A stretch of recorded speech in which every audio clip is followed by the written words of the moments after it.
शिक्षा विभाग का पदभार ग्रहण किया अशोक चौधरी ने। हमारे साथ अशोक चौधरी। हम सर ईटी भारत की तरफ सबसे पहले आपको शुभकामनाएं देते हैं। धन्यवाद।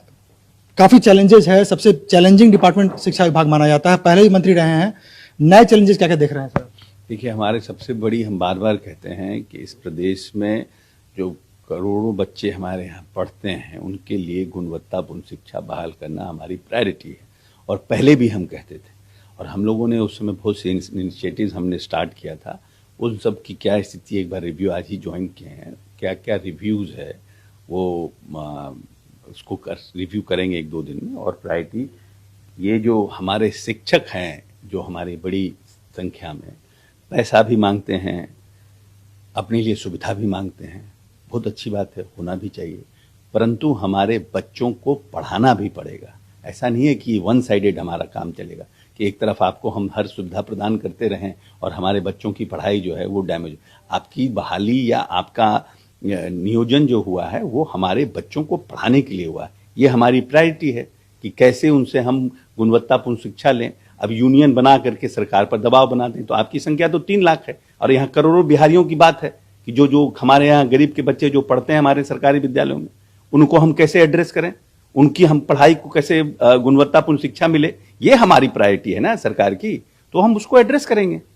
कोरोना काल में एक बड़ा चैलेंज है स्कूलों को खोलना और स्कूलों में पढ़ाई बहाल करना भी है। हाँ बिल्कुल, ये भी है, लेकिन देखिए जो परिस्थिति अभी है, हमने पहले भी कहा था, जो अभी की परिस्थिति है, इन परिस्थितियों में कोविड का सेकेंड वेव आ रहा है। तो अगर वो सेकेंड वेव, और जिस तरह से दिल्ली में बढ़ा है, बहुत सी जगहों में अगर आप देखिएगा, मध्य प्रदेश में, गुजरात में उन्होंने नाइट कर्फ्यू भी लगाया है, 60 घंटे का बंद भी किया है। तो वैसी परिस्थिति के बीच में अगर कोई हम लोग निर्णय लेते हैं स्कूल खोलने का, तो हम समझते हैं कि ये उचित नहीं होगा, बच्चों की ज़िंदगी से खिलवाड़ होगा। तो परिस्थितियों को देख करके और हम आने वाले समय में निर्णय करेंगे। एक बड़ा सवाल ये भी है कि जो जितने स्कूल आपके पास हैं उतने शिक्षक नहीं हैं। बिहार, अगर देश का एक पूरा जो एक हाल में डेटा रिलीज हुआ था केंद्र सरकार की तरफ से, उसमें कहा गया कि 2.25 लाख से ज़्यादा वैकेंसीज हैं शिक्षकों की कमी की बहाली की प्रक्रिया भी चल रही है, जो काफ़ी दिनों से लंबित थी। अब कहीं ना कहीं आपके इंतजार में है, आप कितनी जल्दी इसको पूरा करवा पाते हैं? देखिए, 90,000 प्राथमिक शिक्षकों की बहाली का हम लोगों ने एडवर्टीजमेंट किया था, वो कोर्ट में चला गया है। वो तो क्लियर हो चुका है सब। हाँ, तो वो उसको हम लोग वर्कआउट कर रहे हैं। जैसे ही उसमें क्लैरिटी होगी हम लोग तुरंत अपॉइंटमेंट पर उस पर शुरुआत करेंगे। और कोई बड़ी प्रायोरिटी जो आपके सामने है? देखिए, बड़ी प्रायोरिटी ये भी है कि हमारा हायर एजुकेशन भी हमारा है। जो हमारे ड्रॉप आउट्स हैं, जैसे हमारे यहाँ क्लास 1 में जो बच्चे आते हैं वो क्लास 5 में वो नहीं रह पाता है, क्लास 5 में जो बच्चा है वो क्लास 8-9 में नहीं रह पाता है।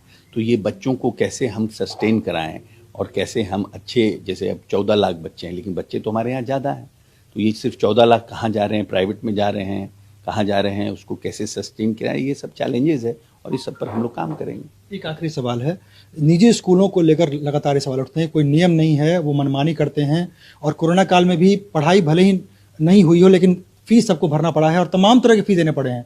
लगातार गार्जियन सवाल उठाते रहे और तमाम जगहों के आपके जो आरडीडी कार्यालय हैं वहाँ शिकायतें बड़ी संख्या में दर्ज हुई हैं। क्या इसको एड्रेस करेंगे आप? नहीं, बिल्कुल उसको भी एड्रेस करेंगे कि कैसे हम इन प्राइवेट स्कूलों को, जैसे देखिए, प्राइवेट स्कूल का क्वालिटी ऑफ एजुकेशन हमारे से हम मानते हैं बेटर है, तभी लोग यहाँ से शिफ्ट वहाँ कर जाते हैं। प्राइवेट स्कूल की भी भूमिका है, लेकिन प्राइवेट स्कूल की मनमानी ना हो, ये भी हमारी प्रायोरिटी है। कैसे हम उसको और फर्दर कंट्रोल कर सकते हैं, रूल रेगुलेशंस एक्ट बना करके कैसे उनको हम सिस्टमैटिक कर सकते हैं, उस सब पर भी हम लोग देखेंगे। तो ये शिक्षा मंत्री उन्होंने साफ तौर पे अपनी प्रायोरिटीज़ गिनाई हैं और ये भी कहा है कि जो समस्याएं शिक्षा विभाग में हैं, शिक्षकों को लेकर, शिक्षकों की बहाली को लेकर, और जो कोरोना काल में जो स्कूल बंद पड़े हैं उनको खोलने को लेकर तमाम चीज़ें दिमाग में हैं और समय आने पर सब पर निर्णय लेंगे और जल्द से जल्द शिक्षा विभाग में स्थितियां नियंत्रण में हों और सभी चीज़ सुचारू रूप से चल सकें, इस पर ध्यान देंगे। सहयोगी प्रणव के साथ ईटीवी भारत के लिए पटना से अमित वर्मा।